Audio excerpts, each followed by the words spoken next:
Da-na-na-na. Da-da-da-da-da-da. Da-da-da. I don't even know. What's up? Welcome to the show. It's Justin here, your host of the We Are One podcast. Today's a pretty exciting day. I'm excited to be doing this on video. What's up, YouTube? If you're tuning in on YouTube, please hit that like button. I don't know why. It's just all the YouTubers say like and subscribe. So I'm just like and subscribe, please. And thank you. It would be appreciated. I'm excited to get in this conversation today. My guest today has been here once before on another podcast when there was 3 of us. Now it's just 2 of us. We're going to have some nice one-on-one time. Welcome to the show, Sam. That wasn't the Kramer. That wasn't really the Kramer effect I was looking for, but it was smooth, though. It was smooth. I mean, these chairs really do well. They're comfy. Thanks to the University of Minnesota. I actually almost sat in that chair, and then I saw that this one was over here. That swivels. And it I was changes like, up the dynamic of how you can like sit and stuff. Be and, like, comfy, yeah. I feel like you can also like enunciate or like kind of punctuate what you're talking about by in a swivel swiveling chair. Like you can be like open yourself up, or you can close yourself. Yeah, or if I want to sink down.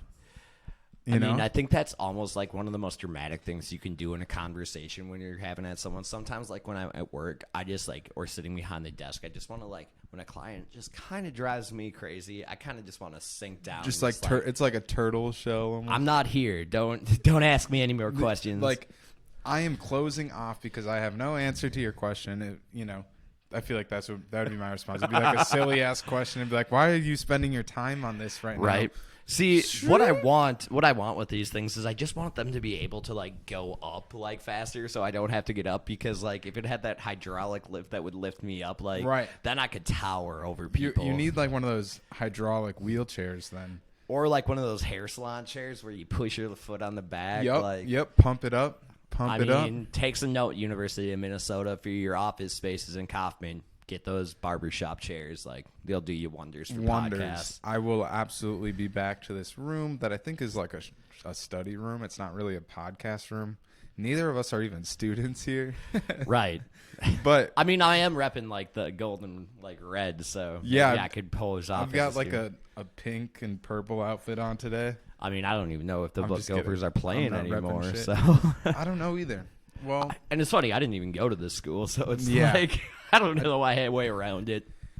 I feel comfortable being in here because I know a lot of people that do go to this school, but I'm not a student here, and we're just like kind of using the facilities. But hopefully they don't mind. It's good conversation. We're in the midst of a pandemic that's not too busy around here.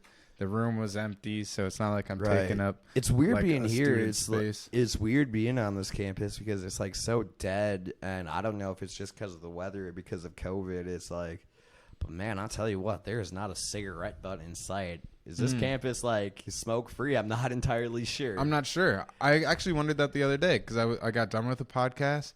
I was like, I really want a cigarette. Right. And no one was smoking. So it was like, damn, I can't bum one from a single. So I had that same thought. It's funny you said that. I think it is maybe a smoke-free campus then. I mean, the worst, I don't even know what they could do to me if I was caught smoking a cigarette on the campus. Could they just ask me to leave, blah, blah, blah. You'll get a security guard that wants to detain you so he can call the police to come write you a ticket. Dude, straight up, like. Just kidding. Hopefully that would not honestly, be the case. That did freaking happen to me during my second year of college. Like, my first year of college, I went to Century. And there was really no rules about where you could and couldn't smoke. Like, you could smoke in the parking lot, like, right next to the building. But then my second year, they changed it where you couldn't smoke. You had to be at your car or in your car. You couldn't be walking around the parking lot with a lit cigarette. So, literally, they gave me, like, a $25 ticket because the first day of class, I got out, lit up a cigarette, and, like, the security officers was sitting there, and I'm like, really? They're like, yeah, we're ticketing you. Oh my god. And then they made me meet with like this public safety guy who just told me about the fire escape routes, and I was like, this is kind of a waste of time. It seems like a waste of time and like an odd formality for that. I mean, from a health perspective, I respect the secondhand smoke issue. I respect the issue of like, hey, I don't want cigarette butts around. Like, that's respectable. But even like, your individual health too, like the kind of looking out for you. Oh, for sure. But at the end of the day, I'm a college student. I have to deal with grades in school and still douchebag people. So if I want to smoke, I really don't want to be charged $25. $25. Yeah.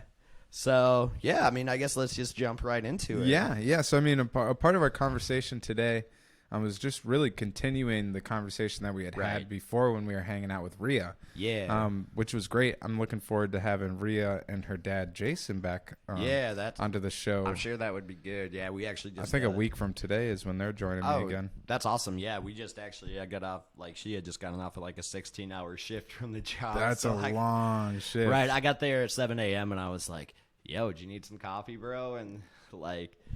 I was telling my roommate, Ronnie, I'm like, yeah, she's going to be crabby by the end of this. And definitely. Like, I mean, because I felt that pain, like, in the human services. Those 16 hours, they're hard. They're difficult. I wouldn't even know how to deal with, like, a client if I was, like, that tired. Like, my just, like, what I have to offer would be so limited at 16 hours working overnight like that. Right. Well, and I was just amazed that, like, I've done that shift where it's been like a day shift into a night shift overnight, but like that night shift into a day shift, like the changing in like the daytime and the light, it would just trip me out. Definitely. So, I usually just do it from like, if I do pull the 16-hour shifts there, it's like usually from 7 a.m. till 11 p.m. the next So you night, can at least be in tune with like the circadian rhythm still and not be going opposite of what's natural. Right. I mean, sleep is just so important. Well, we're already going kind of on a tangent about some random shit, but I actually feel when people tell me they work overnights, I like genuinely feel bad for them because you can read the multitude of studies. I've only kind of skimmed through 2 of them about how detrimental working overnights is to our health, actually. Right. And I think like that also plays in the role of like, the conversation that we're talking about.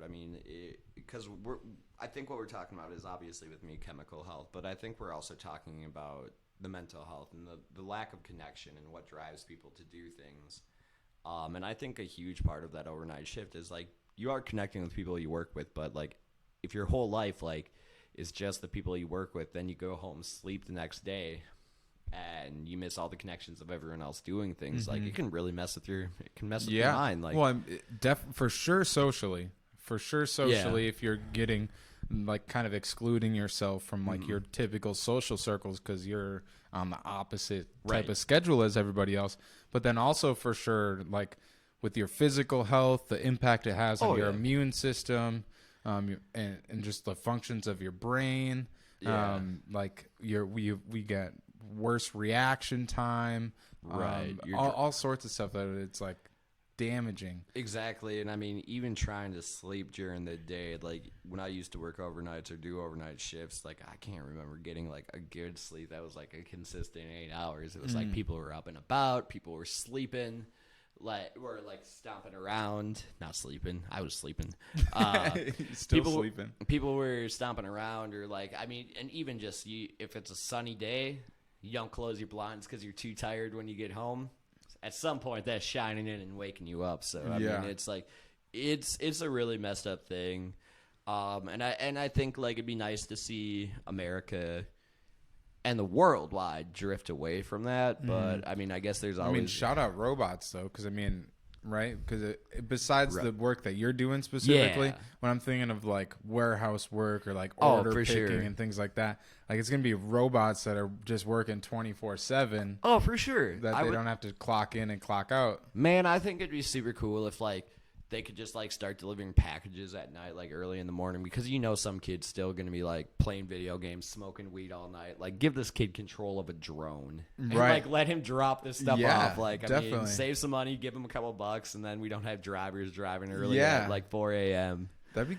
Shit, I would take that job up. That'd be kind of sick. I enjoy the shit out of video games, but I can't really make it productive for myself right now, so why not do some real world shit? Right. Plug to you, Amazon, Target, and any other distribution company. Yeah. Hire young kids that are smoking weed to do your drones, control that stuff. They'll be up. Trust me.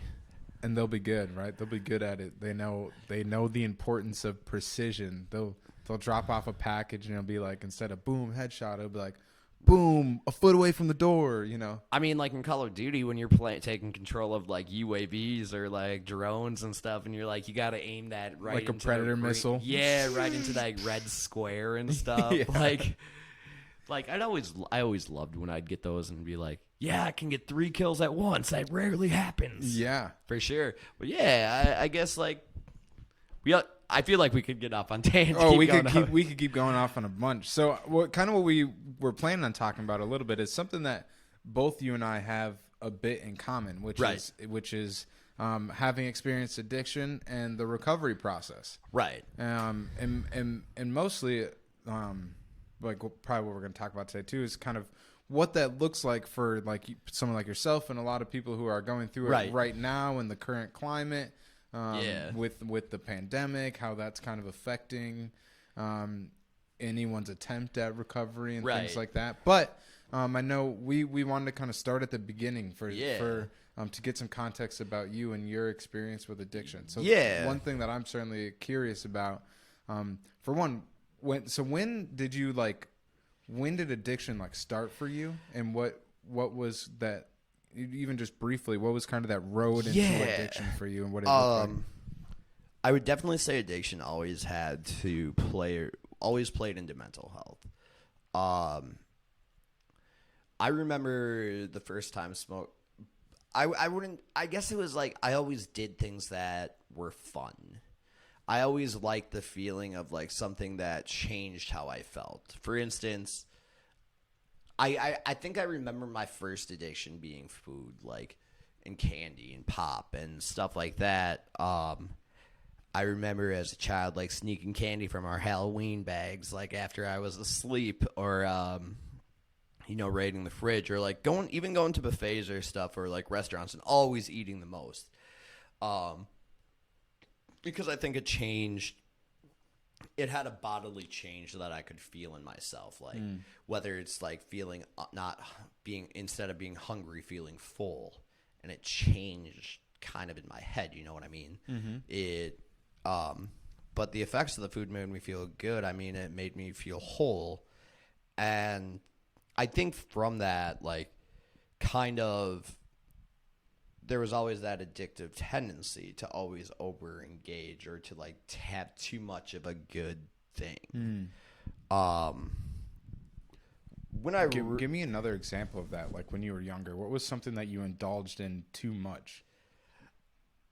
To be honest, I'm not really sure about that. I mean, I think when I say indulge, it can also, I think, play into other things like mental health. Like, when I'd indulge, I'd focus and fixate too much on one topic. Like, when I was young, like, probably until like 7th grade, I was terrified of storms, tornadoes, like, hyper fixated on the weather. Like, if there was a tornado watch or something, I would be freaking out. My anxiety would be sky high.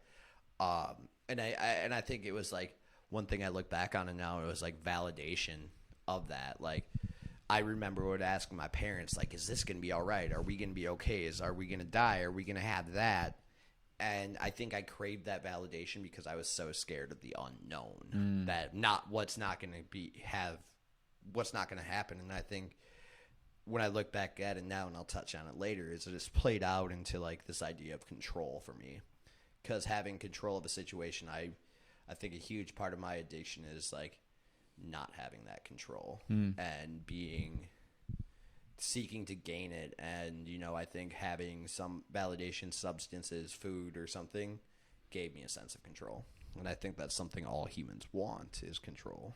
Definitely. And it's really hard. And when you say like control, I think so. Like for me, in my experience, in a lot of ways, like what I wanted control of, it wasn't necessarily like what was happening and how it was going to happen. What I wanted control of was how I felt about it and the feelings that it made me feel. Right. And I definitely think that's the same thing. It's like control of my feelings, because like I think like that, for instance, when you talk about that storm conversation, the issue with storms I used to have is just like, I wanted to know that I was going to be all right. Like, I wanted to know that I was going to be okay at the end of the day.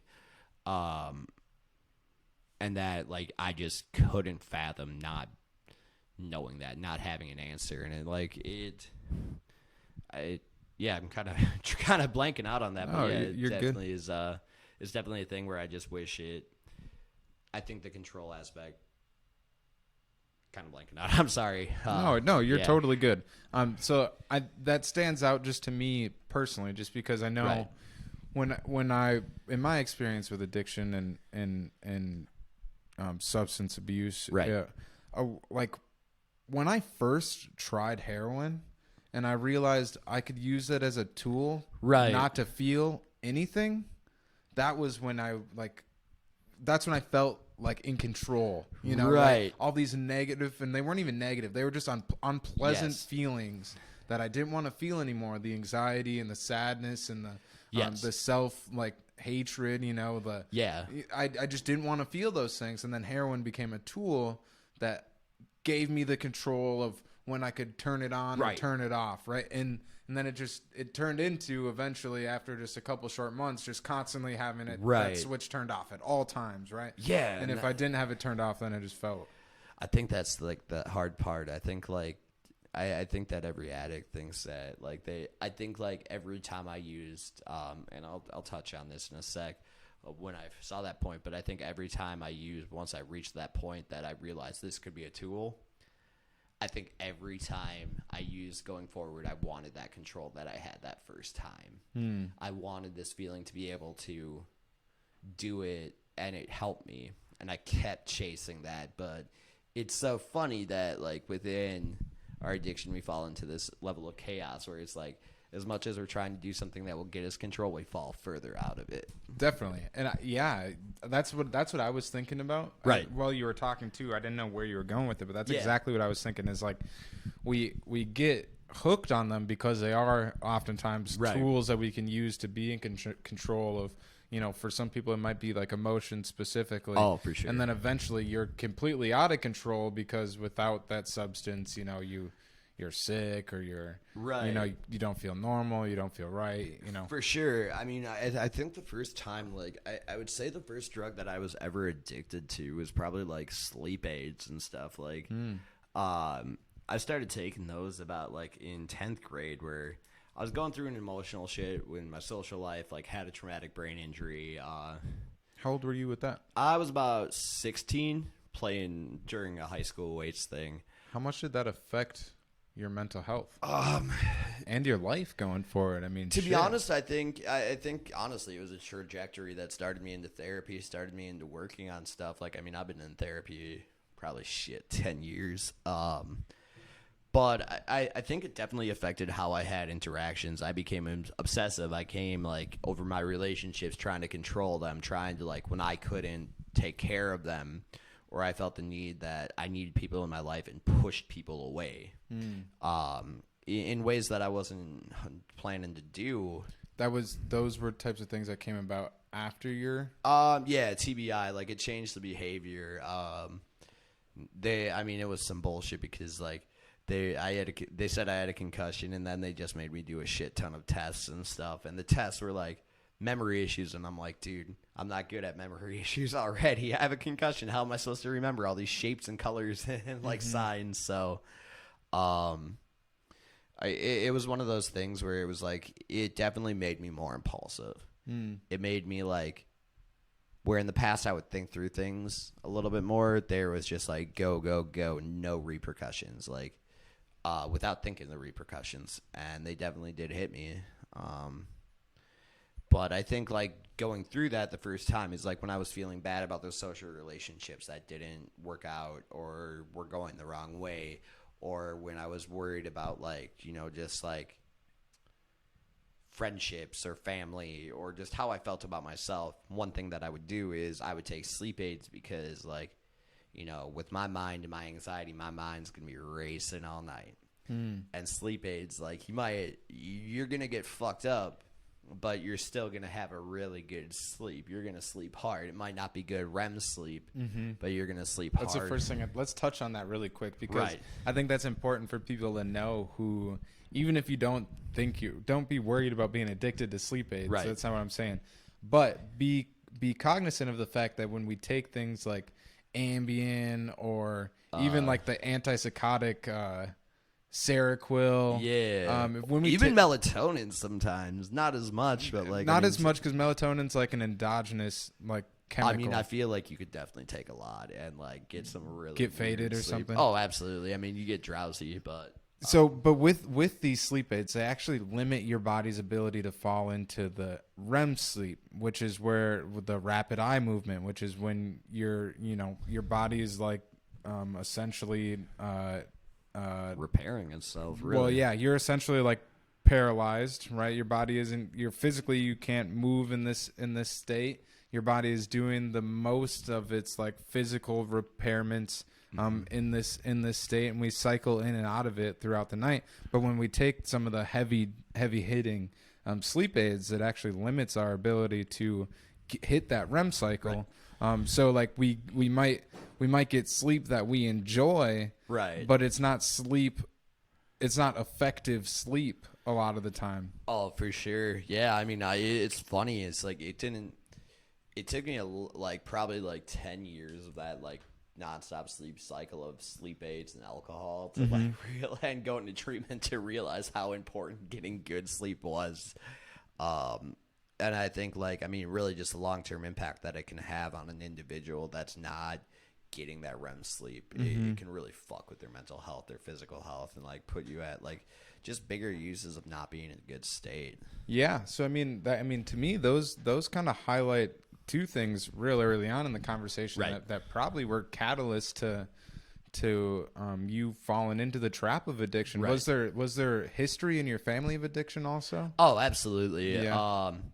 So gonna give a rundown. I mean, it's pretty complex. I mean, so it comes from both sides, I believe. What I know of on my dad's side, I know that my father has had issues with alcohol. I remember there'd be times like it was never like I need to go to treatment, but there was still a level of control. Like he got a little goofy, and like I know it did impact my parents' marriage at times, like but it was something that he could put down, where it was like, it's not gonna be like he's gonna go into DTs, he's gonna have this or that. Like he didn't have that addiction. He just made some stupid choices when he was drinking. Okay. But when I look at my mom's side is really, when you look at that genetic aspect of it, is where I think like I already had a genetically loaded gun to my head. Predisposition. Oh, absolutely. Yeah. I just like to use the official word. I think that's good. I wish I've been in enough treatment in like clinical settings where I should know those words and use them properly. But yeah, so going back to that, so my great grandpa, like my family, French Catholic on my mom's side, Canadian on my dad's, Scottish, European, a lot of that. But my mom's family, so they're from up in the Centerville area of northeast of the city. So old French Canadian, like everybody knew everybody. Small town. My mom comes from a large family. Her father was like the 11th of like 12 children.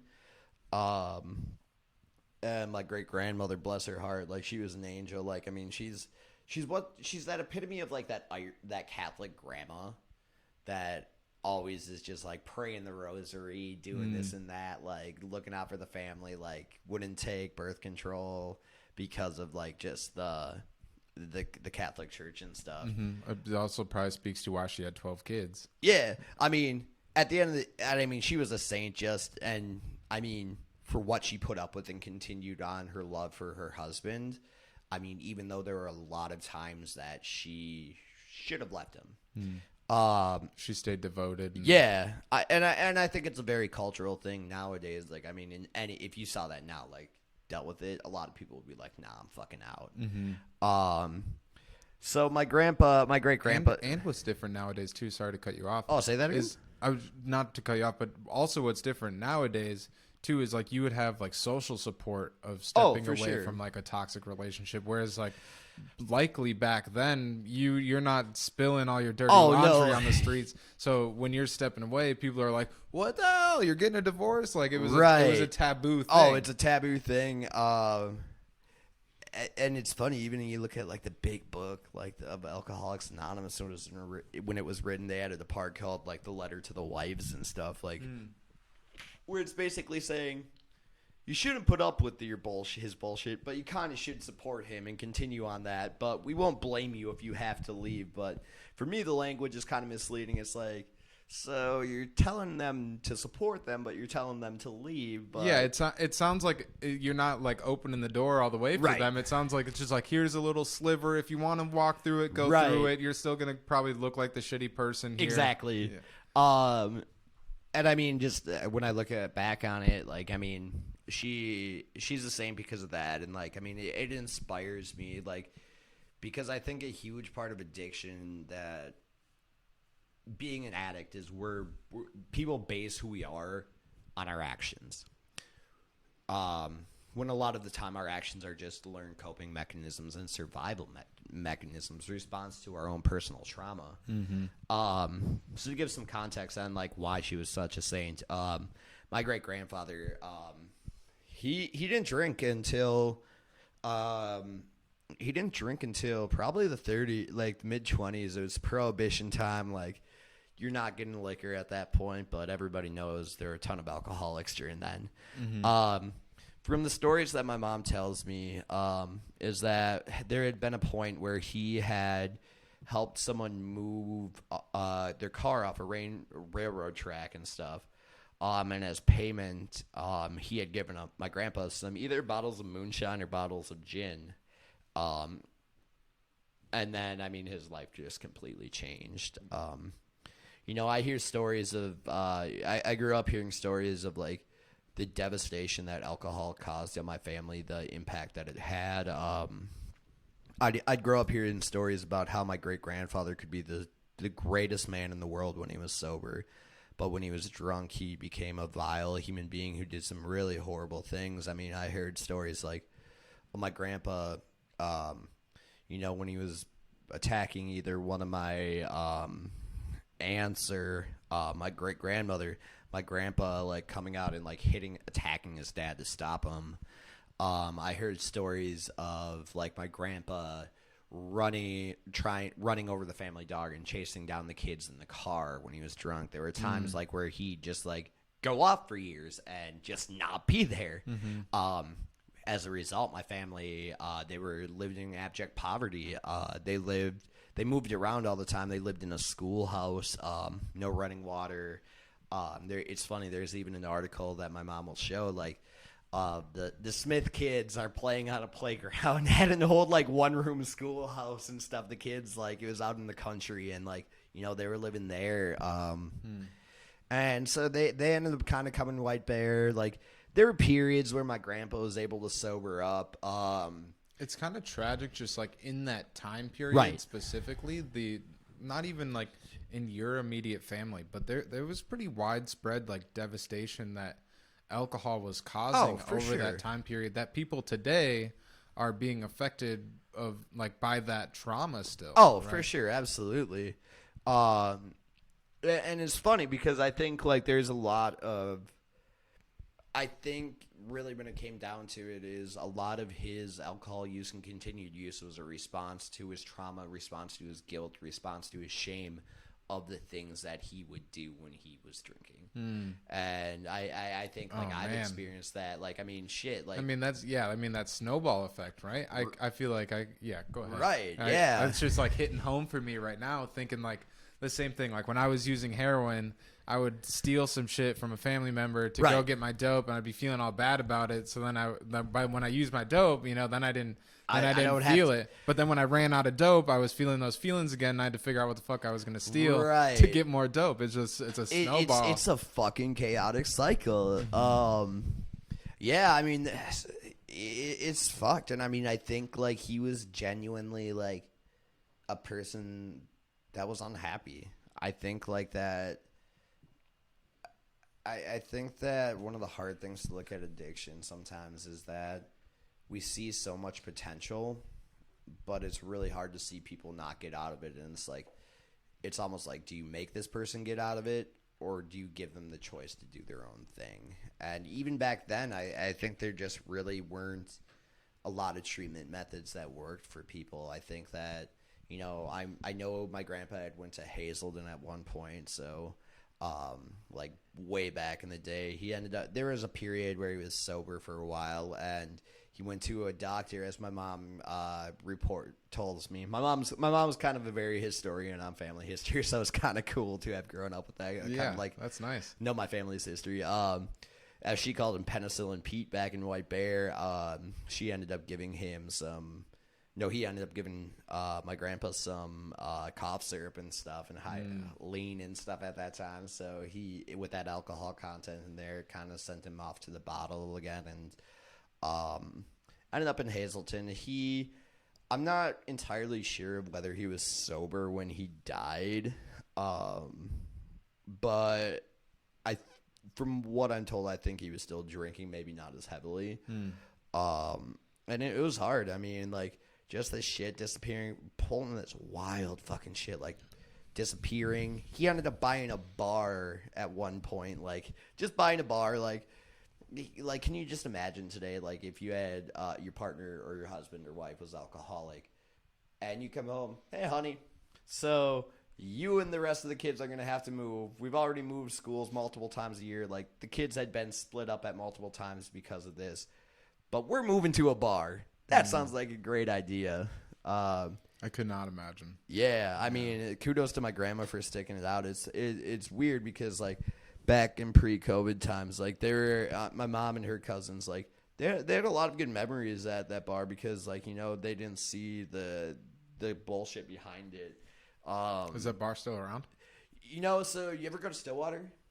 Yeah. You know that what used to be Windy Acres is kind of like on 96 or 36. No, it's 36. Yeah, so it's there's like 36. the main street is 36, one that yeah, is like going you're going up the like hill. if you're going through the country and stuff from, like, let's say you're going from Oakdale and stuff. Okay. Going east on there, it's on that road. I think it's 36, and it's just right up the road, like just kind of a dive and stuff. Really small bar, like. Now it's a bit fancier, kind of bougie, douchebaggy, I guess. But it's not in the family still? No. Okay. Well, because you probably wouldn't call it bougie and douchey. Oh, I mean, even if it was. When it was still Windy Acres, it was a pretty nice bar. Like, I Yeah. never drank there because I was never old enough, but I will say it was a nice bar.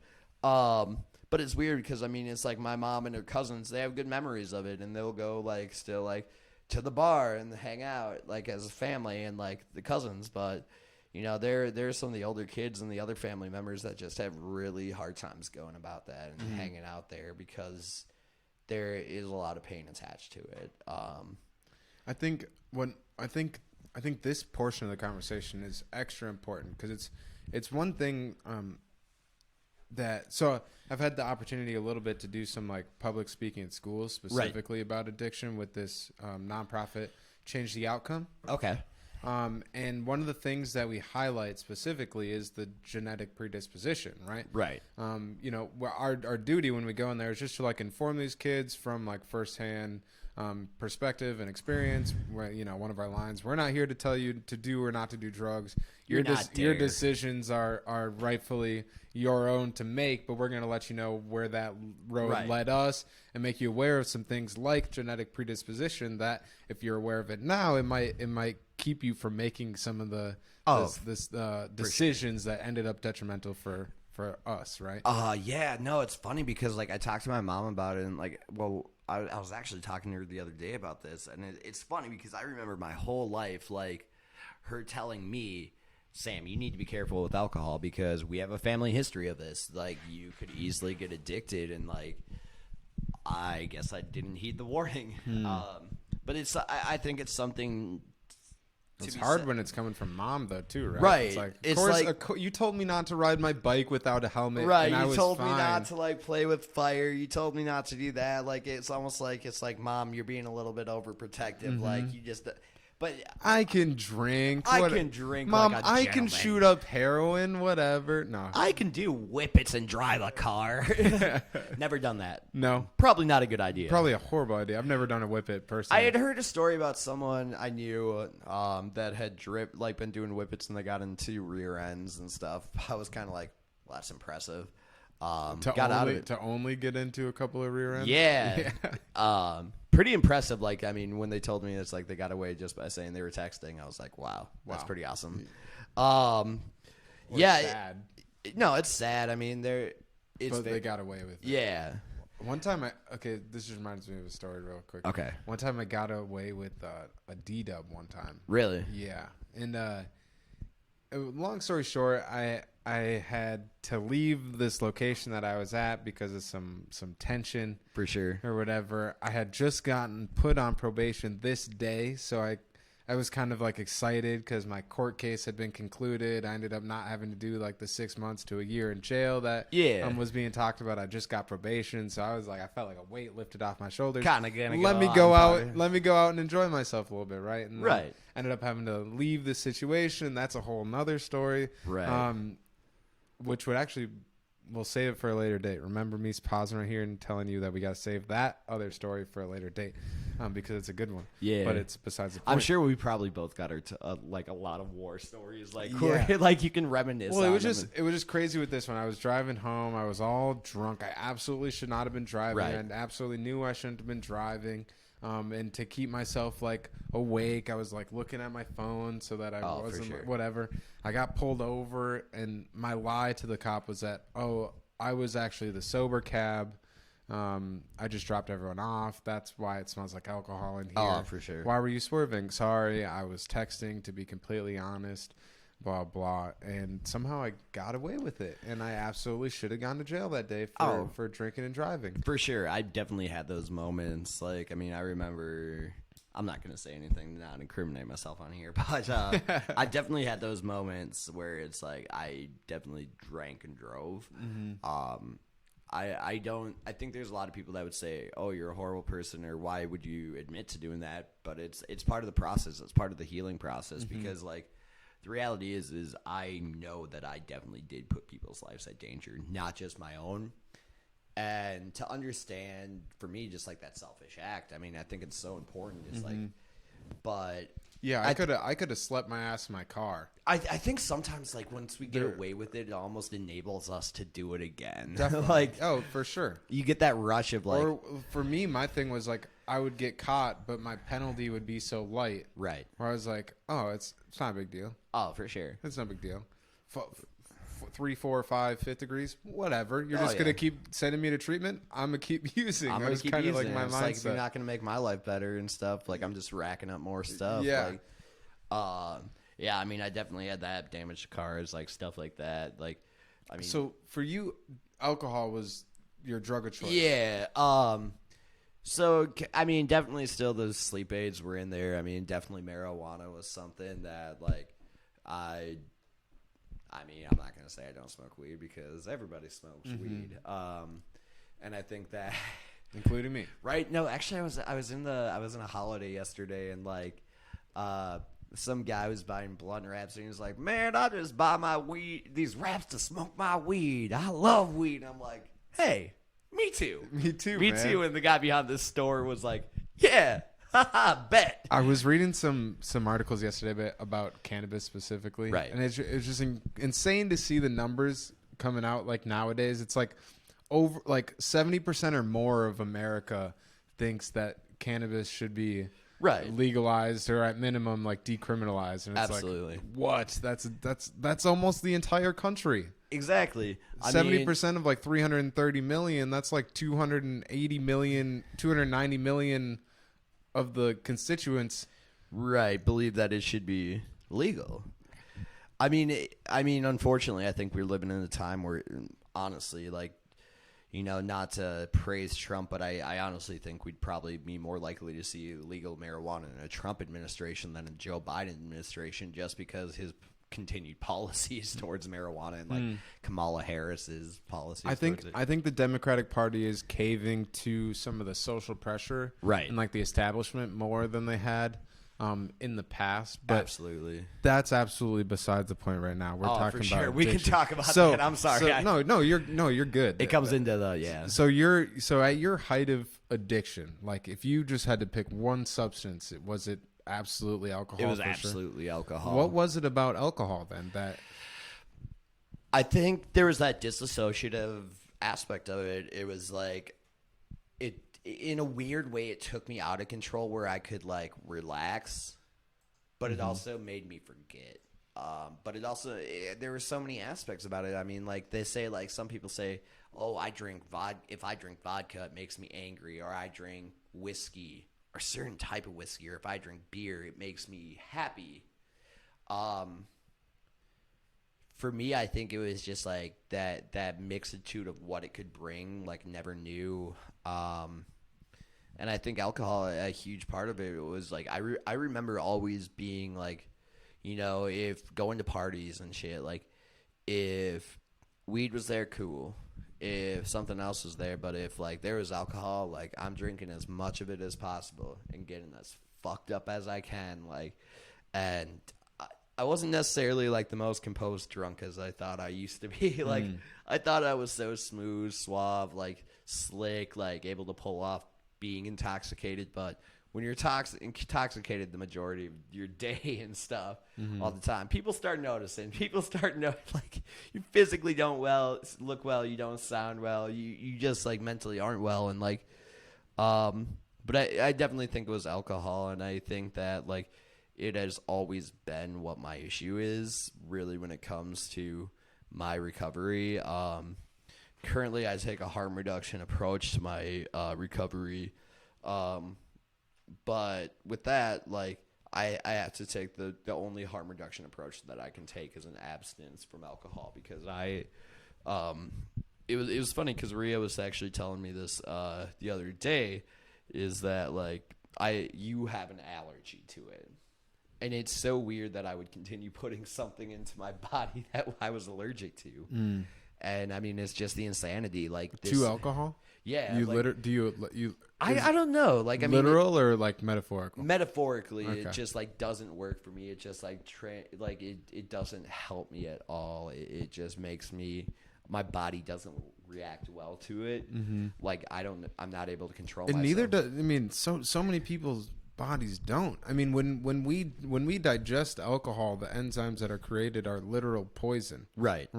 And to me, alcoholism is one that I don't understand too well, because growing up, my mom had always been an alcoholic. Luckily, Right. she's just over a year sober from alcohol. Get on her. Congrats. Yeah, she to just her. moved back in with me at home. We're getting her settled in and reacclimated and Awesome. back to the grind of real life. But I one thing I don't really understand with alcohol is, like, for me personally, when I drink like even just like 2 or 3 beers and it starts to wear off a little bit, I get a headache almost immediately. No matter like how hydrated I am, no matter how much sleep I've had, like I'm almost guaranteed some form of a headache just from a small amount of like alcohol consumption. Right. So one thing I never understood, like with my mom in particular, is how can you drink a 1.75 of Captain Morgan in 24 hours and not just like, first off, how do you not drink that and not die? How do you not feel hungover? But second off, how do you drink that and not just feel like absolutely disgusting? And I think the response from her would be like, "Oh, I felt disgusting," right? Oh, it's absolutely. not that you don't feel disgusting, but yeah, part of that. It's Help me make sense of some of that. Yeah, it's weird. I think so. During the end phases of my addiction, probably like within the past, probably from like, I would definitely say from last September until probably until I went to treatment, it was really just an aspect of feeling well, because like your body becomes so accustomed to having that much alcohol that like the hangovers really don't happen, because like you're at that level of alcohol consumption, you're pretty much perpetually drunk. Like you're pretty much perpetually fucked up. And at that point, like, I mean, it's really homeostasis. Your body becomes so used to having that level in you where it almost goes into like complete overdrive, like what the fuck, when it's not there. And as you continue drinking, just like any other substance, like you build that tolerance, and it takes more and more and more to get you to that level. So it's like, for me, like the most that I was really drinking at my maximum was like, I was drinking probably like 3/4 of a 175 a day of vodka, like not good vodka. Like funny thing about alcoholism is like the harder you get, you can't drink the good stuff. You have to drink like Phillips or Kharkov or like Kamchatka. Is that for the expense of it, or is it solely because of the effectiveness of it? Honestly, expensive it. Like, okay. I mean, to be honest, like I was just curious if there was like something there. I've never understood the people that can like, and maybe this is just how my brain works. It shows how much of an addict I am. Is like when they can have like those. I remember going to the bar once over at Dark Horse. I was out on a date with a girl, and like, I had ordered a shot of Powers whiskey, and it was literally like this much in the glass, and I was like, what the fuck is even the point of drinking this? Kind of tangent off subject, but that's I don't think that's not too off topic. Yeah. I think that's one thing I definitely experienced, and I can't say that I've dealt with alcoholism myself, but absolutely addiction and yes, in your capacity, yeah. I mean, addiction. But when I've ordered whiskey at like a whiskey bar and they bring me like a perfectly measured out like 50 milliliter shot or whatever, right. I'm like, what? Okay, just bring me a second one. It's like, what is? Right. I always felt like, what is this little bit doing for sure. me? Yeah. Like for me, going to the bar, it was always like the first thing that I do is like I'm never looking at like the high shelf. It's like, well, I'm doing a shot of whiskey. We're doing some shots of rail whiskey at this point. Rail whiskey or vodka. Like, I mean, and then always what you get if you're a true alcoholic, in my opinion, is you go to a bar, you get a Long Island iced tea. Like, it's got the most alcohol, and you can usually get them for pretty cheap because they don't taste the greatest, but you get pretty fucked up on it. So, I mean, I think it's a weird thing. It's like and it goes to this concept is like, I don't think, looking back on it now, I was never able to drink in moderation. It was like, there were periods where I did drink in moderation and times that I did, but eventually it all led back to a period of like over drinking. I remember, like I remember just like, even as a child, even like in my teen years, like always getting fucked up. I remember the first time I got a minor consumption and I drank probably like a quarter of like a 175. I ended up getting a minor in a park. That was some fun times.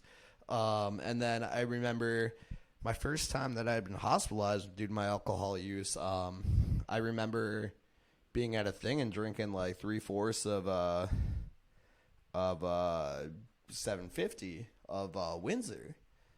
And it's just like, it was always that idea. It was like, once I have a little bit in, there's never that precise area of like, oh, I can just have a few. It's like, no, if I'm going in, it's balls to the wall. Let's go for gold. I used to always say that my level that I was trying to get was like beveraged, which was right between when you're almost buzzed, but when you're not quite fucked up just yet, where you're drunk but not too drunk, but when you're buzzed but way too you're buzzed. just like a elevated you're in that sweet buzz spot. And I mean, and I feel like to get there too, you got to drink like a little too much too fast. Oh yeah, to where you're not quite fucked up yet, so you're just kind of like putting them down to start. Oh, absolutely. I was always just putting them down. Like, I mean, I remember like, even in parties pre-COVID, it would always be like, people was like, oh, we'll have beer there, and it's like, nah, I'm drinking like a quarter of a 175 before I get to the party and stuff. Like, it was always like, thank God for Uber and stuff. Like, I feel like Uber also enabled my alcoholism. Yeah, because you never had to think about having to drive Oh, home. yeah, it was fantastic. I mean, when the rational times that I wouldn't drink and drive and stuff. Yeah. I mean, it's so weird how the alcoholic mind works, and not even just the alcoholic mind, it's the addict mind. I think that what would be controlled use just doesn't make sense. It doesn't make sense to like, for me, it's like, if I'm drinking, why am I not getting fucked up? And like, even still, it's like going through treatment and being abstinent, I still can't wrap my head around it sometimes. When I see people that can casually drink, like my brothers, it's like, how do you casually drink? How is this enjoyable not to like be drunk? Like, yeah.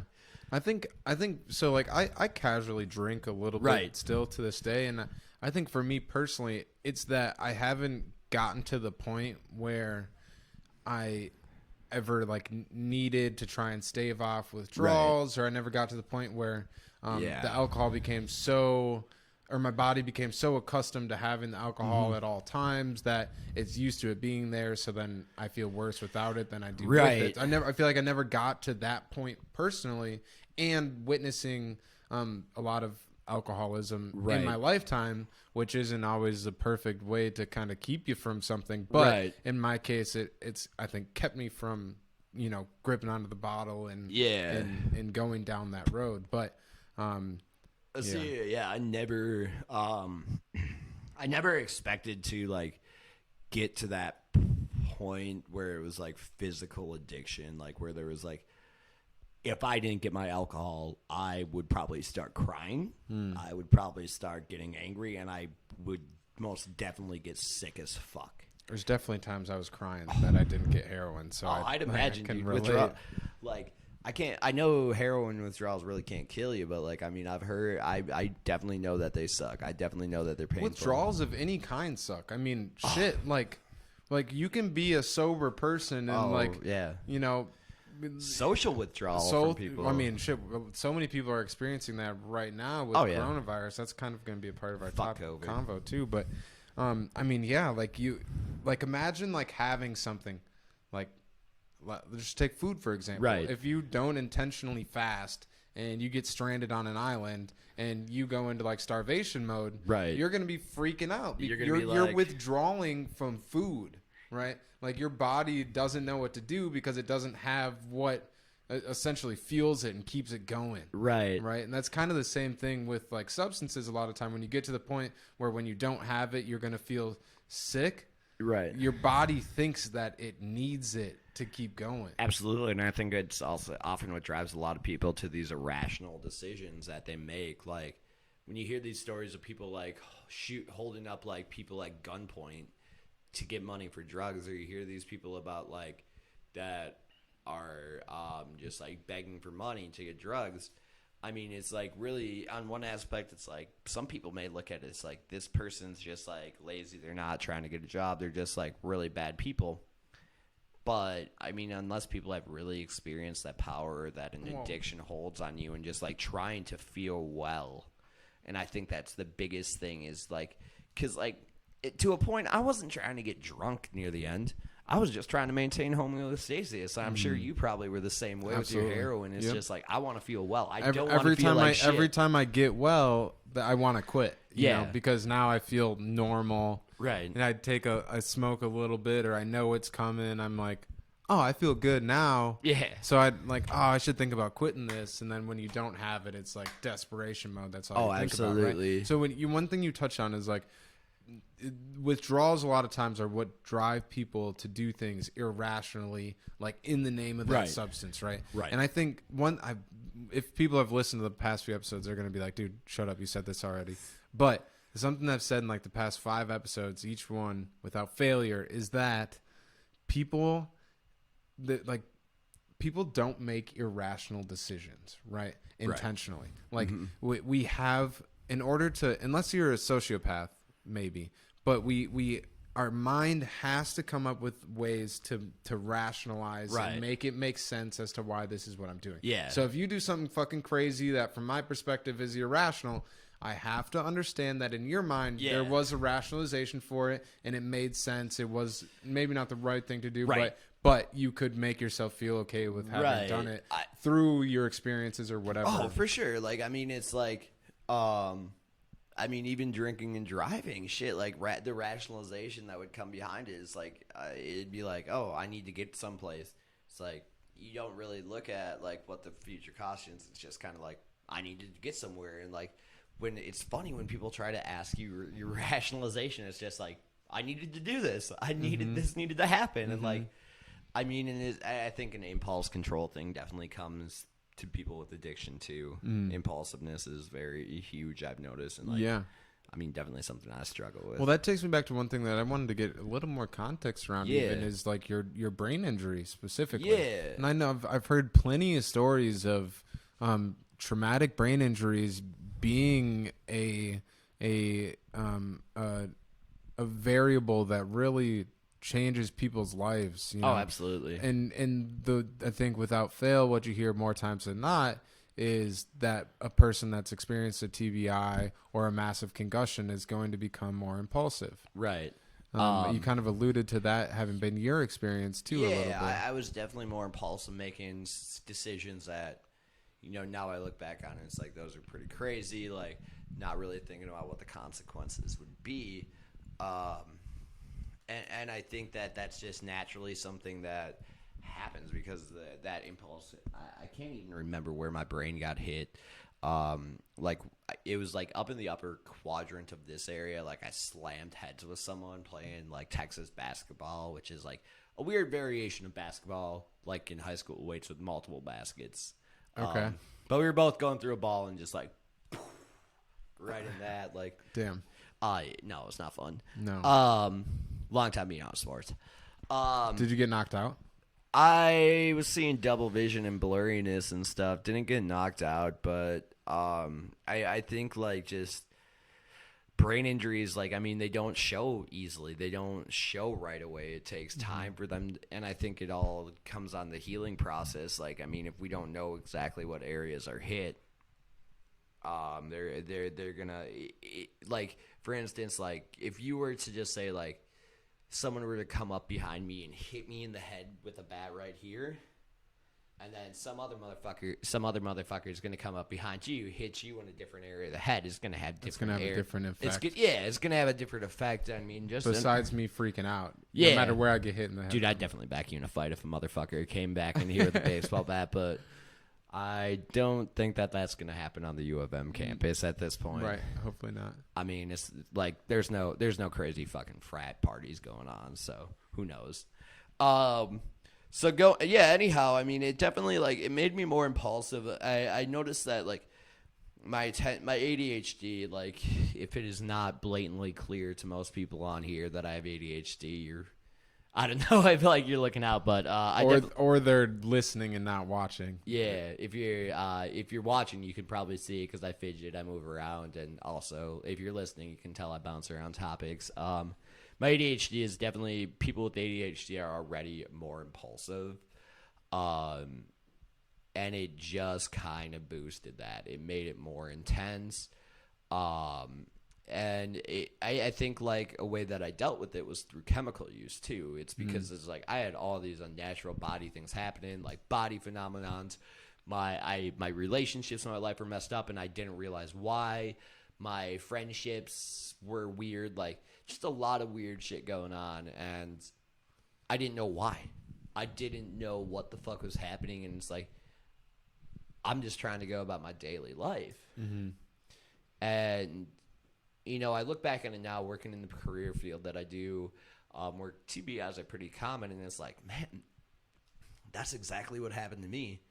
And so it's nice to get a little bit of closure on that.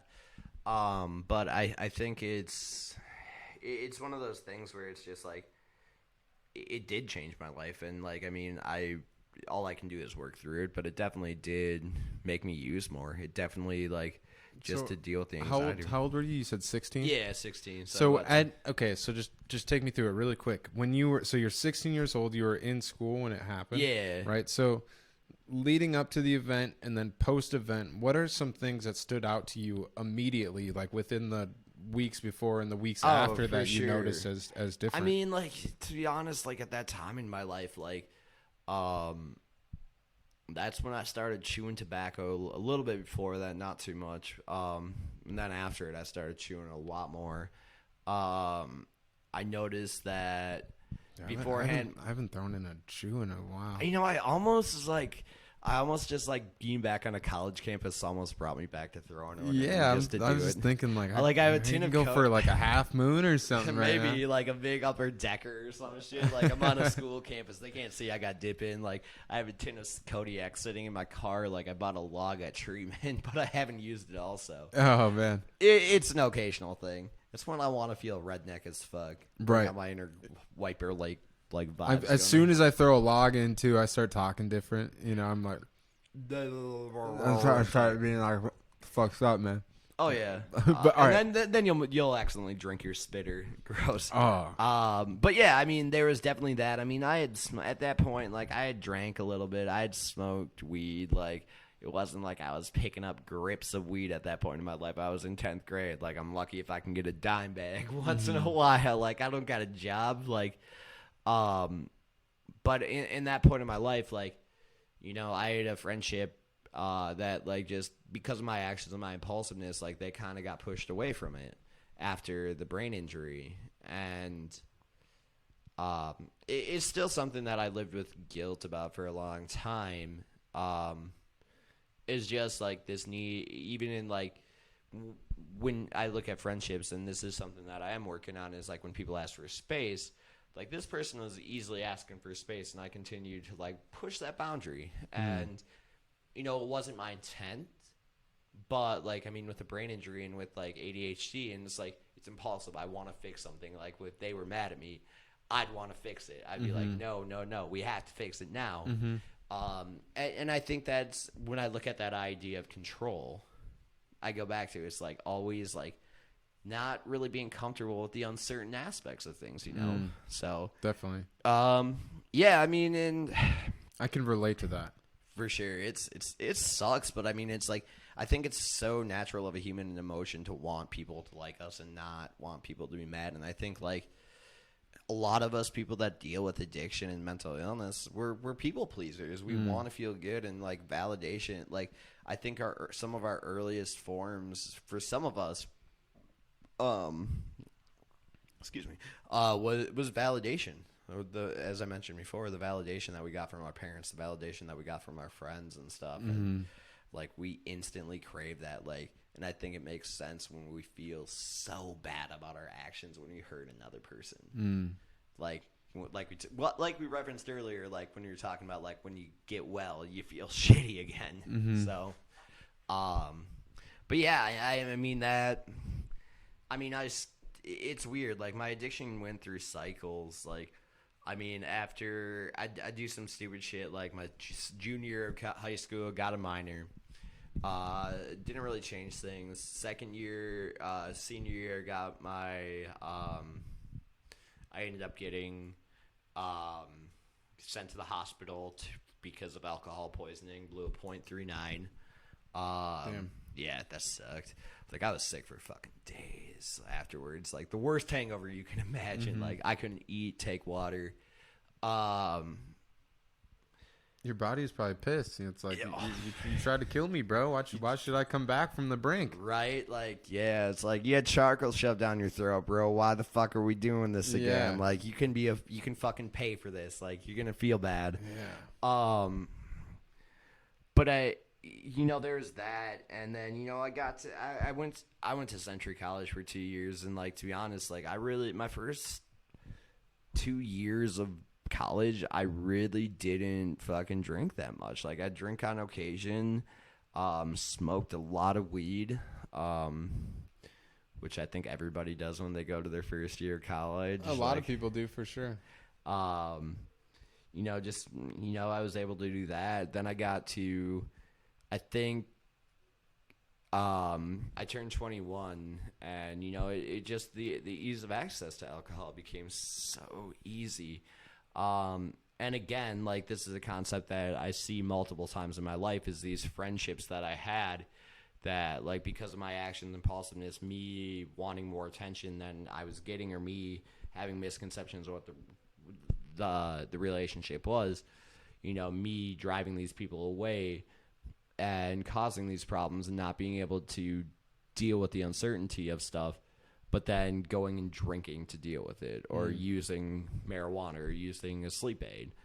deal with it. And it's just played out multiple times in my life, and like, you know, something I'm working past for sure, but it's something that's played out. And I mean, I think like, you know, after I turned 21, friendship like kind of was on the rocks, and like, you know, as I mentioned, having high value in friendships, that really fucked with me. And a simple way out was alcohol, because it's like, shit, I can just go to the liquor store now.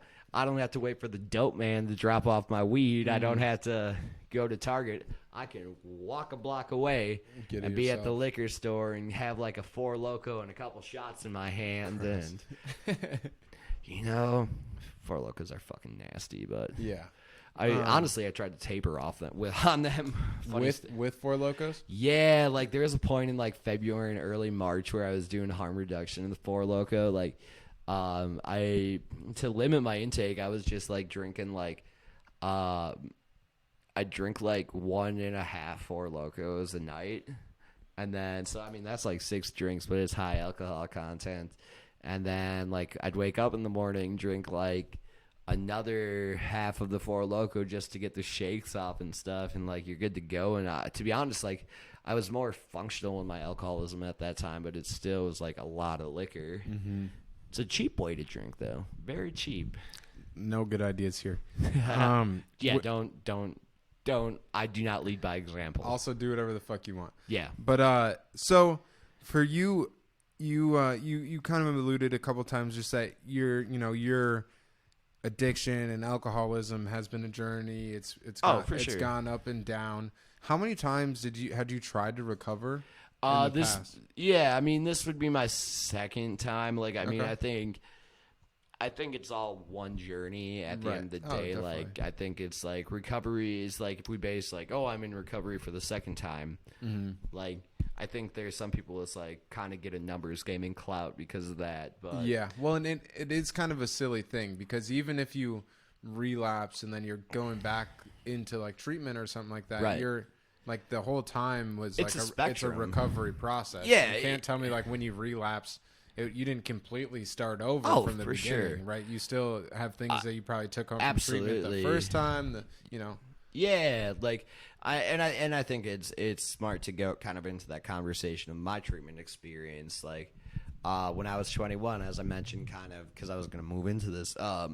As I mentioned, there was a whole period of time where I was drinking a lot, and you know, my parents, living with my parents at the time, were like, Sam, we're not going to have an alcoholic living with us. We're not going to have you passing out all the fucking time dealing with this shit, like getting fucked up off Black Velvet in our basement. Like, so here's the deal. You can either go to treatment, like IOP, or you can get the fuck out of the house. Like, and the concept of being homeless at 21 when you kind of lived like, one thing I reference is in reference to my addiction, I've lived a very privileged life and a very privileged addiction. Like, I haven't had to deal with a lot of the shit that a lot of people have had to, and I think that's just because of my upbringing. And I always have to reference this to that, is that like that's something to take in play. Is like my experience is my own. But a lot of people have had a lot worse experiences just because of the aspect of privilege. But yeah, anyhow, I digress. We can talk about that later. But No, that doesn't seem like a digression to me. Yeah. But before I lose track of it, Right. again, Yeah. Go ahead. You're good. so it was interesting because they sent me to Hazleton in St. Paul, the IOP. Like, to be honest, I walked in there and my first idea in my mind is like, how the fuck can I get out of here as fast as possible? They're like, well, it's a 6-month program. Some people graduate in 4. I'm like, all right, let's do what I got to do to get me out in 4. The fake it till you make it. Oh, for sure. Yeah, they called me on my bullshit. Like, my first counselor, like, she was all right. Like, I mean, she was super 12 steps, which, I mean, I know works for some people, not to knock it on anybody who it does works for. Kudos to you if it does and keeps you sober, or keeps, like, you at a level that works for you and keeps you sane. But it just didn't work for me. I ended up with a counselor that was, like, super into, like, more mindfulness stuff and Eastern meditation, and like that was really helpful to me. I love to hear you say that, because that like is what stuck for me too. I had a counselor that gave me the book Zen and the Art of Motorcycle Maintenance. Okay. Have you read that one? No, Or I haven't. Have you heard of it at least, maybe? I will have to check Amazon books for that. Yeah, it's really good. It's really just a really nice introduction to like mindfulness. Right. Mm-hmm. And so actually, sorry. No, I don't mean to take over your airtime. I kind of want to hear more about this. Tell me a little bit more before I go back to that. Yeah. So when I was in jail right before I got off of heroin, or even let me step back a little bit more. Right. I talked about it in the last podcast. I had tried to kill myself at one point by overdosing. For sure. Then I woke up and I kind of almost felt like slightly enlightened, or like, I felt like okay, if I couldn't die when I intended to, okay, maybe there's purpose for me to be here. Right. And then I went to jail. While I was in jail, I read the book The Secret. Okay. Which is basically, I watched the video on that. Yeah, it's basically you bring about what you think about. Yeah. It's like that premise, but it's like the law of attraction. But that was eye opening for me for sure, and I think it got me thinking with a different part of like my mental, right? And then I went to jail. I got out of jail to go to treatment. Then I was in treatment, and I met this counselor who wasn't my counselor, but I connected with him really well. And then when I got released from this treatment, which was New Beginnings in Waverly, shout out New Beginnings. Okay. When I got released to the halfway house, this counselor that I mentioned I connected really well with ended up taking a job at the halfway house that I got sent to. That was all the way out in Owatonna. In the 12 steps, like they'd say that's a spiritual experience. Like that, Well, and that person. It almost was because then him and I connected really well. We weren't like super close or anything, but he definitely he pointed me in the direction of some of these like mindfulness practice, meditation practice, Eastern medicine, like just he introduced me to this concept and piqued my interest in it. Right. And that was like my introduction into like spirituality. For sure. And long story short, like shout out, what was his name? I want to say it was Eric, but I don't remember. Shout out that guy for introducing me to spirituality. But then what sucks is he kicked me out of that halfway house on Christmas Eve, just like fucking like I want to 2 say months like later. he's a dick, but I also like want to say like if he's teaching you this stuff, he probably was like, yeah, this is probably best lesson that I can give him. Like, yeah. Well, I mean, and then I haven't used heroin since, so. What sucks about getting kicked out of treatment at that point in time is that I was back in high school and I was working like 25 hours a week or something like that. So they just couldn't get funding through the state to pay for my bed there. Yeah, I think you were telling me this the last time we were on the podcast. Like, okay, I probably did. And so then they had to kick me out. But it's like, fuck, give me a week notice or something. Just eat the cost for my well-being. Like, I mean, you said look, thank God you didn't like relapse and stuff. But like for a lot of people, at that point in time, that was my option. It was go home to where I know I'm comfortable, where I know I can for sure have a bed to stay. Probably use heroin, right? Or I take this harder route that isn't paved. It's not clear where I'm heading, and I just figure it out. Yeah. And luckily, I decided to go that way instead of just like, oh, fuck it, like, yo, what up, John, come pick me up, dog. Like, and then as soon as he pulls up, bro, you bring me dope. Like, I know I'm supposed to be sober, but let me take a rip. That's what that would have turned into. Right. But at that moment in time, I was put on the fence. And it was kind of like I had a clear decision to make. Am I going to go back down this road of using dope and being a shithead and probably dying from it or going back to jail?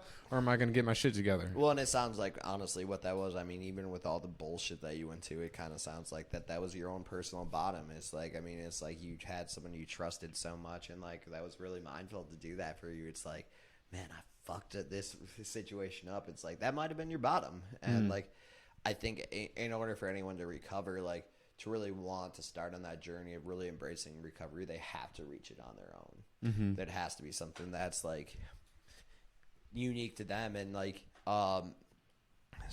it's interesting. Yeah, I mean, it's so weird, like that level of idea that the choice of when we use or what we would do and how it would turn out, like, of just like how life could be so different if we made that different decision compared to our use. Yeah, I'm gonna just link back to kind of that treatment situation. Yeah. That first, I think one of the reasons that I didn't end up staying sober and ended up relapsing. After Hazelden? Yeah, after my first round was like, because, I mean, one is like, I would definitely say I learned some stuff, but I think it was definitely in my mind.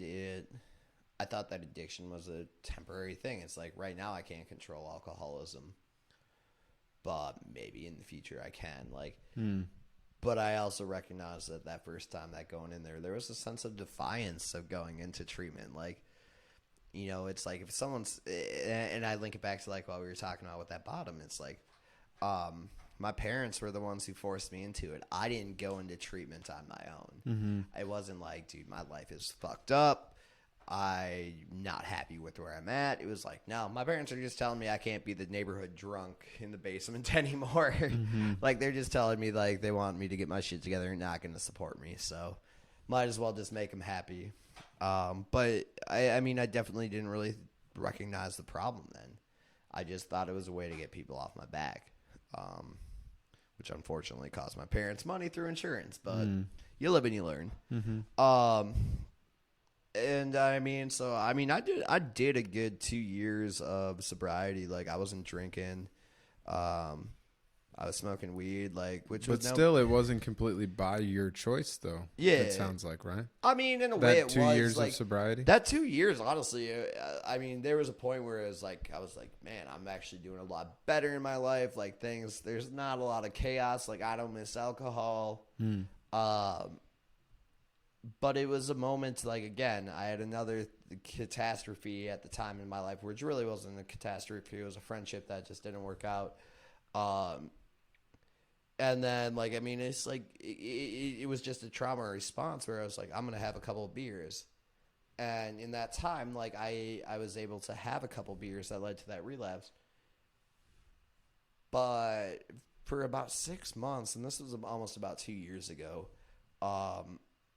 it's like I had those beers and I was able to control it, didn't get fucked up, started drinking more. I remember, like, I remember my dad, like, it was after I went on my 24th birthday, I went down to Brother Ali, he was playing First Avenue. And I had told my dad that I had a couple beers because my little brother was with me. And I had like 4 beers at the show. And my dad, I remember distinctly my dad telling me, he's like, Sam, don't think that you can control this because you can't. And it's so funny now that I look back on this. I definitely heeded this. I should have heeded his words because it definitely, I think the hard thing about addiction, and we brought this back to bring it back to what we talked to earlier, is that we don't have control over it. Like, we're just going to continue down that cycle. I just continue down that cycle of, like, wanting to drink more and more and not noticing the chaos that's coming from it. Just wanting to get that fix, like, be like, I can control it. Like, that because this time I drank 4 beers, I can control it. Like, what happens if I drink 6? Can I still control it? And always testing that level. It's interesting because, I mean, so I've got over 6 years off of heroin now. Oh, congrats, bro. I appreciate it. But there even like I'm off of dope. Right. But I'm still addicted to it absolutely. in a way where, like, I'm not super concerned about me going out and using heroin again, but I understand that, of course, it's a real possibility, and I have to keep that in my mind so that I don't fall into that trap. But I still can feel that pull of, like, the same reasons as to why I was using 6 years ago are appealing to me to, like, want to use right now still, you know? For sure, yeah. Like, I mean, it's weird because it's like, I mean, I know if I were to go use right now, it's just like the pattern of it would be, it'd feel like so, even though there's been some time, it would just feel like I had never left it. I don't know if you get that way. No, I feel that way where, like, if I went and used right now, I would be probably full-fledged addicted. Oh, like, for sure. I mean, that's what they always say, right? In recovery is, like, you pick up where you left off when you relapse a lot of the time. Well, and that's what I think makes it so dangerous, like, for you, especially with heroin and stuff, like, because of the tolerance and overdose risk. But. I mean, fuck, if I tried to use what I was using before and the increase of like fentanyl in the dope on the for streets sure. right now, like I would have no chance. Oh yeah, dude. No chance. I guarantee if I were to pick up 175 again and drink 3/4 of it, I would end up probably in the fire. Certainly alcohol poisoning, right? Yeah. Because how long has it been now since you've It's had a been. drink? So what day is it today? Let me check out my phone to see. You got the counter thing? Yeah. Well, I don't got the counter, but I know the date. Like, Okay. So I went into Hazleton, July 26th, into their Center City inpatient program.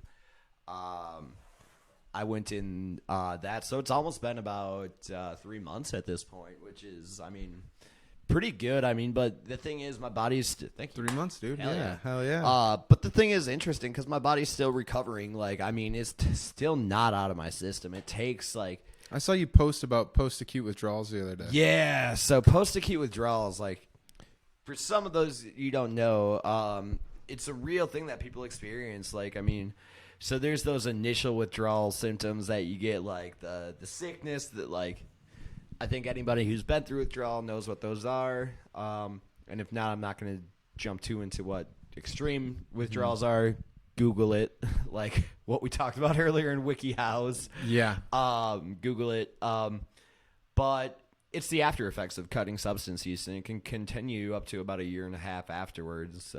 Don't quote me on that, but it can take a long time to get over it because your body's still feeling it. For me, like, what I get is just bouts of sadness or bouts of depression or like just agitation, sleeplessness. I was going to say, does it affect your sleep?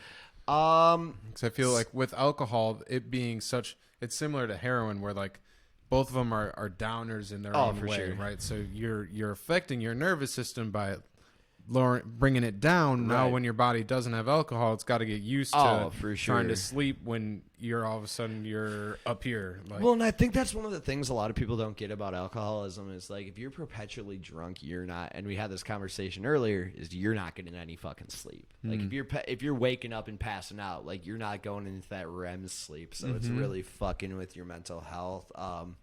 But it's just I think it's the body repairing itself. you probably got a lifetime of sleep to try and catch up on. Dude, I combined know. with like alcohol and the sleep aids. Oh, for the sure. overuse. Like, I kind of just want to be like that door from Snow White and the Seven Dwarfs, sleepy and stuff, and just sleep all the time. Like, I've become an asshole about my sleep. Like, the only one. Did you say you have become an asshole Yeah, about it? like, I mean, it's like, dude, I'll even be an asshole to my cat. Like, I'll be like, motherfucker, I'm trying to sleep. Quit purring in my ear. Like, it's adorable as Dude, fuck. it just wants love, man. I But know, I dude. get He's starting this habit of like perching up on my pillow and like purring in my ear. So it's like I won't rip on my cat. Boyd, I love you. You're adorable as fuck.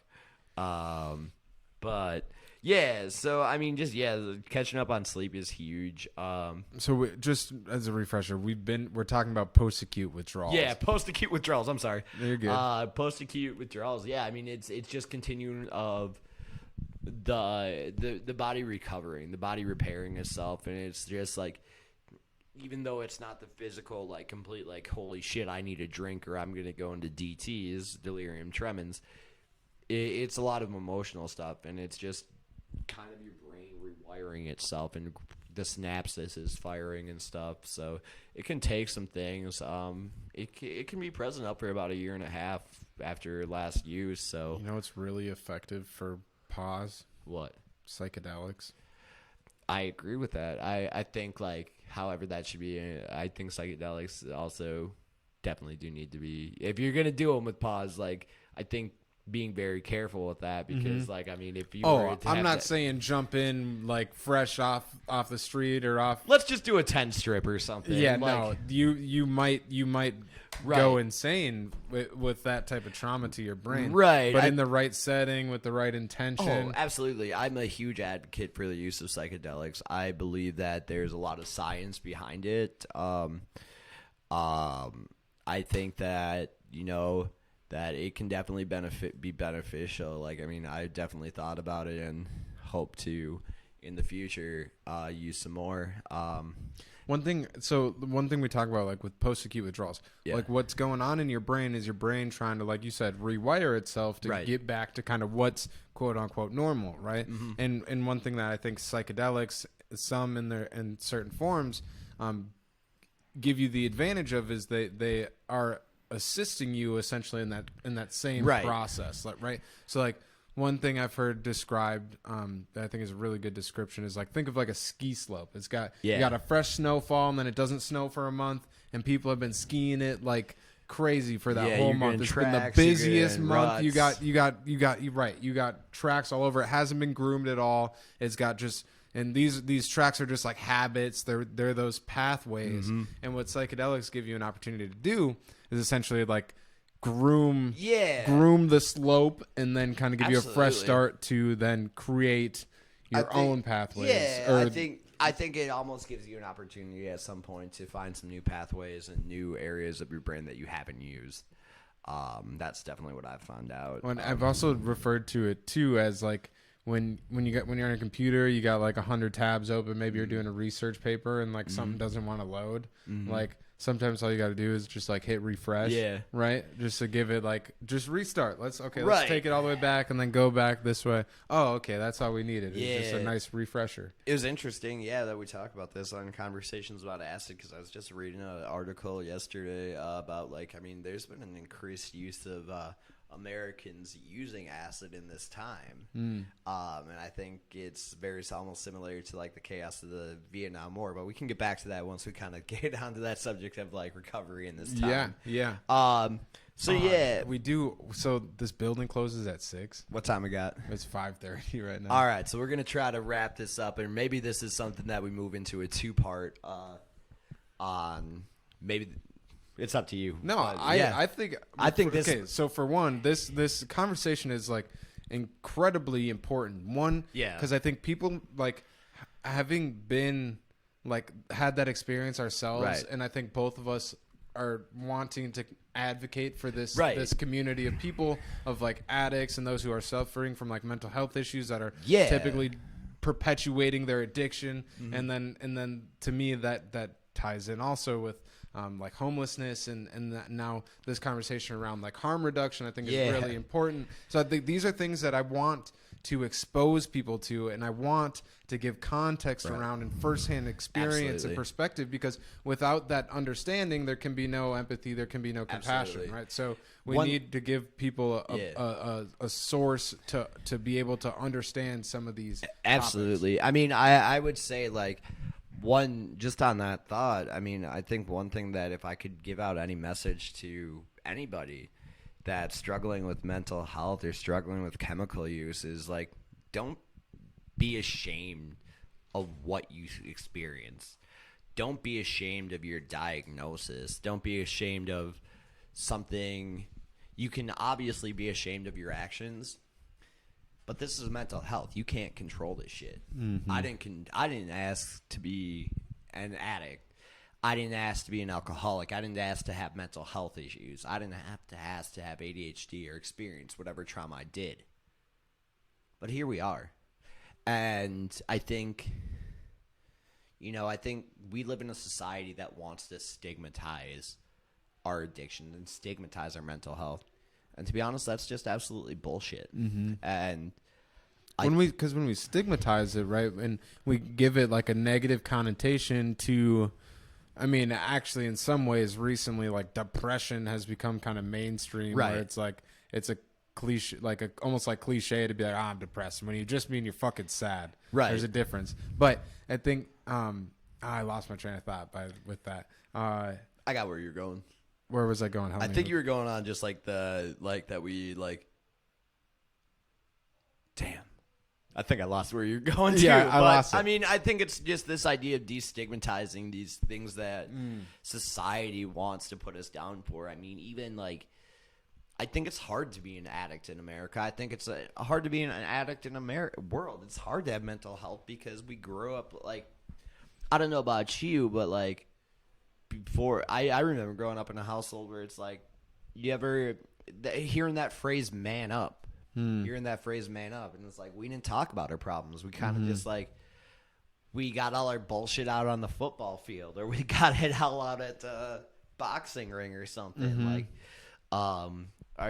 we're not. It's like we're not supposed to. These issues that we face, like mental health, chemical health, they're real issues. But I feel like we were grown up not to talk to them, not to talk about them. And kind of like what we talked about earlier when we were talking about my grandparents, you throw them under the rug Well, because they're to me, uncomfortable. stigma is like a wall, right? It's like a wall, like call it, I don't know, like it could be like a wall within a city. Like, so Right. think of like a big ass city, and then Yeah. inside of it is just like this like wall. It's almost like a prison, right? But Yeah. like when we stigmatize somebody, especially negatively, we stick them behind this wall, and there's no opportunity, no clear path of how to get beyond like Right. what they're entrapped within. So like with addiction, when we stigmatize like alcoholism or like heroin use, like We take you're people giving away from them you're giving them no way out. Like before, we were talking about that one example from the Big Book. And we were talking about how like, oh, you're just kind of like barely leaving the door open. Yeah. At least in that instance, the door is like slightly open. When we Right. stigmatize people, they're trapped. Right. We keep them from coming and being who they are. We keep them from we keep them from I think we isolate people, and I think that's as it's come up in multiple times in this conversation. I know we're going to touch on that next time we continue on this podcast. I mean, we definitely should do this sooner rather than later. Because I mean, I think there's also just so much concept we can't get to before the building I know closes. there's a ton that we can try and get to. One thing I think Yeah. that's important to touch on, I guess, before we do wrap it up, because we talked about a lot about like your personal road into addiction. Right. To me, I think they identify those three like kind of pillars that set you up for addiction, being your genetic predisposition, Yes. your ADHD, and your traumatic brain injury. Right. Was there another one? I mean, I'd say mental health and shit for sure, but that would probably go with the ADHD and stuff. But what were we gonna say about that? But so we talked a lot about like the road into addiction. I Right. think we just alluded to, you had gone to Hazleton. What was it, July 27th now? July So you 27th. it's about 3 months since you had your last drink. Yeah. You're taking like the harm reduction approach to your recovery this time around. Yeah, for sure. So recently, I just I completed 30 days at Hazleton, and I can share some revelations about that in the next time we chat. But when I was at Hazleton, they tried to make me do the Hazleton program. They were trying to initially they were like, well, you should step down because it's proven if you go to day treatment. Day treatment was like 30 days where I was paying like $400 a week, and I was like, fuck that. I can't afford that unless my insurance pays for it.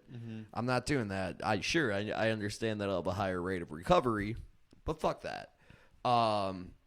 At day treatment? Yeah, Like it was- outpatient? So it was day treatment on site. There was like lodging. You kind of had more freedom. You could have your phones and stuff. And Okay. you, only had to go 2 hours a day. I wonder what that is. Like they're having better results with day treatment. Is that because you still have some of like your freedoms? Yeah, I mean it's a gradual step. It's more of down. like a I mean, personal choice to Yeah. accept the. I mean, technically, on my discharge papers, it said client was defiant to care. Oh damn. Because basically, I mean, honestly, what they were like is I knew going in there, to get some idea of what I'm talking about. So I started recently, actually last Monday, I started treatment at Minnesota Alternatives, which is a harm reduction based one, which focused more on mindfulness. No talks of 12-step, which I mean, for me is fucking beautiful because I appreciate the 12 steps. I'll say that, but it just didn't work for me in maintaining lasting sobriety. But Hazelden was like, "Oh, we want you to go to outpatient, which was 4 days a week, 3 hours a day, then gradual step down for a long time of 6 months." I'm like, it's a long commitment. This is a long commitment to not smoke weed or do something. I don't want to set myself up for failure. But they kind of shamed me in a way, not to knock on them. They did some good work and really helped me figure out who I was. And I really appreciate them for that. But I definitely did feel that I wasn't, that there was a level of agency, whereas they didn't really respect my understanding of my own addiction and what I needed. And that's something I'd say to other people too, is you don't So there are times where we're not going to be able to know what we need, but a lot of time we already know what we need. And being vocal about it, because like I think it's so easy when we're in a vulnerable moment, like in treatments, to kind of just go with what people who have more authority or like who are in a better state say. Mm-hmm. And I think we all have a lot of power. And there a lot of times the abstinence programs aren't very empowering. No, They're not like they're giving you a lot of tools, a lot of like coping mechanisms. But like you said, you might be vulnerable in these environments, and it's just going to be easy to kind of go along with. Yeah, and it's so to me, it's like it's not empowering of the person that's trying to recover, because you're not empowering them to make that decision for themselves. You're just telling them what it is. Oh, how for it sure. is. My counselor basically told me that I was going to relapse, and I was just going to white knuckle it for 2 months. And I'm like, I won't white knuckle it. Like, I'm going to do stuff to keep me occupied. And like, I kind of take a bet. I kind of have a badge of honor right now is that here I am 2 months later, down the road, still sober. So it's like, abstaining from alcohol. So it's like, what can you say to me now? Like, I mean, it's just a thing. It's like, I think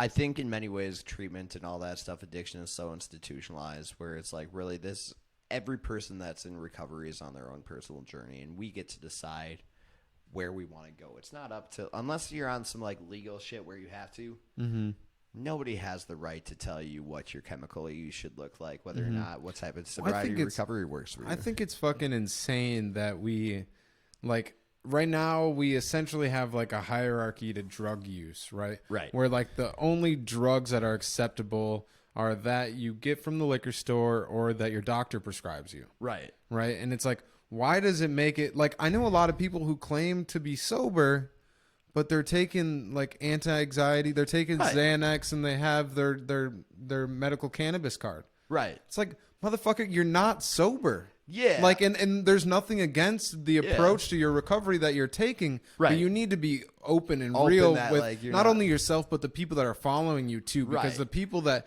look up to you and they think, oh, this person's sober, but they don't understand that you're still taking doctor prescribed Xanax or Adderall and smoking weed. I think there's a difference. Like, I mean, as long as like, I mean, with that, like, I mean, if your doctor is prescribing it, like, I mean, as long as you're taking it as directed and like not working on other coping mechanisms and other ways to do it. But if you're just like dropping bars of Xanax, But it's not either way. In my opinion, it's not abstinence. Right. No matter what, definitely if the would not doctor be prescribed abstinence. it or not. Yeah. And I mean, that's okay. And I think that's I owning it. I think I just say that because there's a lot of people in like these AA and NA rooms that have years of recovery who aren't completely sober. Oh, absolutely. But they will. And I think there's just like a misunderstanding as to what sobriety looks like, and then people hear harm reduction, they're kind of closed off to the idea, and when they don't realize they're taking a harm reduction approach to their own personal recovery. Exactly. And I think like it's funny because I think like both me and you, I don't think me and you would say don't take your like would advocate for someone not taking their mental health medications, but acknowledging that someone that is using, they're putting a chemical, like a mind altering substance, even if it helps you, into your system. And I mean, but there's no shame in that. I mean, there's absolutely no shame. I completely agree. Yeah. I just want, I'm desperate for like, and I think a lot of people are, just like authenticity and like genuineness. And I think the solutions to like some of these issues that we're talking about, of like recovery and like mental health issues and addiction and how rampant addiction is running through society right now. Right. Is I don't even remember what I was saying, but I think it has a lot to do with us not being open about the ways to recover. Right. I mean, everybody has their own recovery path. Like what works for Justin is not going to work for Sam, and vice versa. It's like, motherfucker, I smoke weed, I do mushrooms, I'll drink a beer every now and then. Yeah. My drug of choice that, is heroin. That's the drug, that's the substance that I know I need to keep my distance from. I don't even want to allow myself. That's the drug that I need to be abstinent from. Yeah. And I think same with alcohol for me. Like, I mean, I think it's different drugs, same scenario.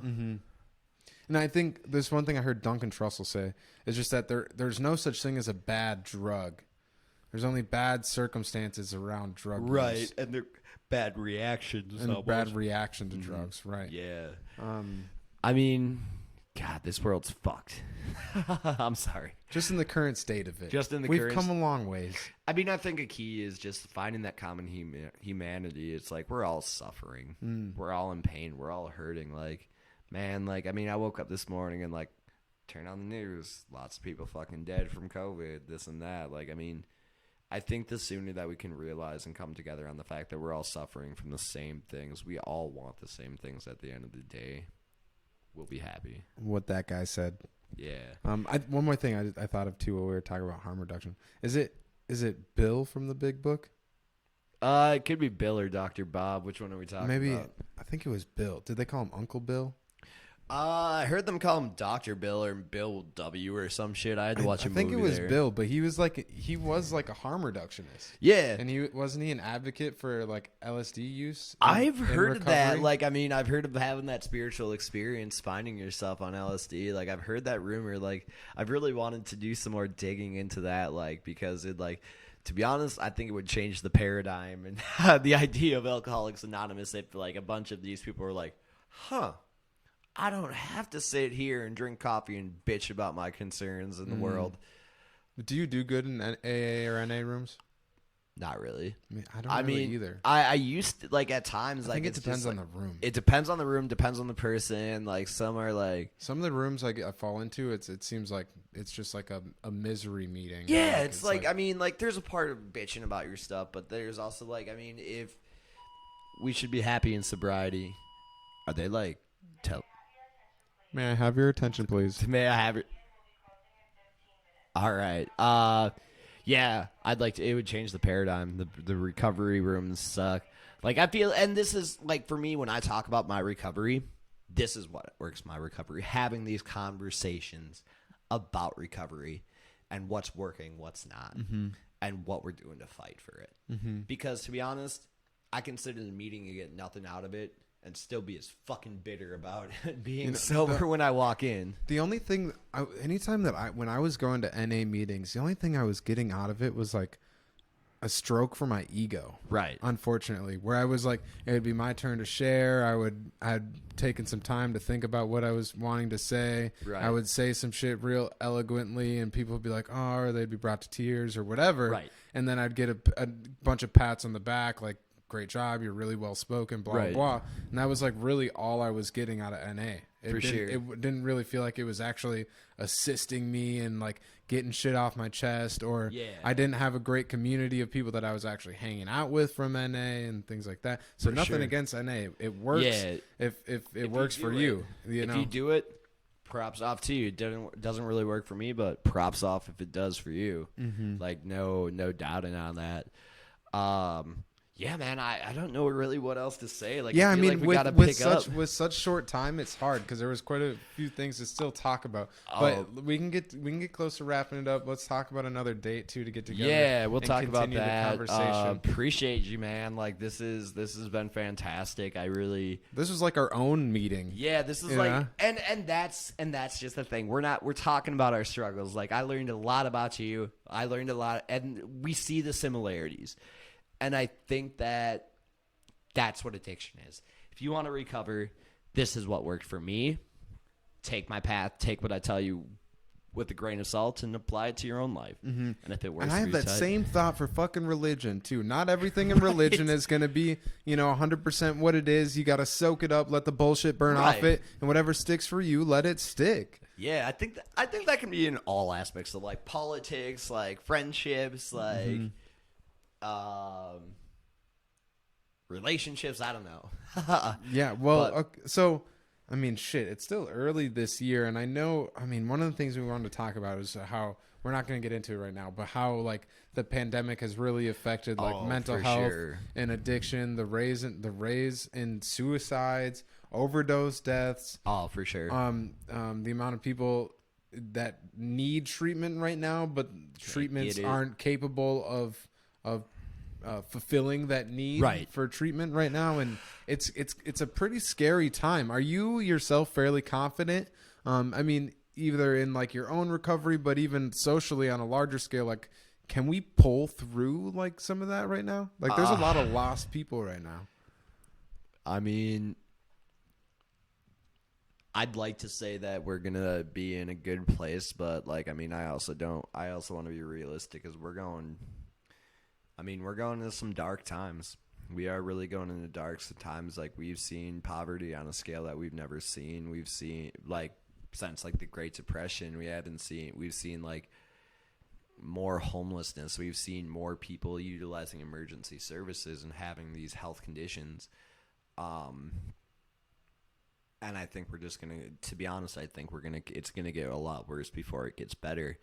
But I think is like what I'd say to people on that is like, continue connecting with the people that you care about, continue building the support systems, and search for those support systems, because those are going to be the only things that really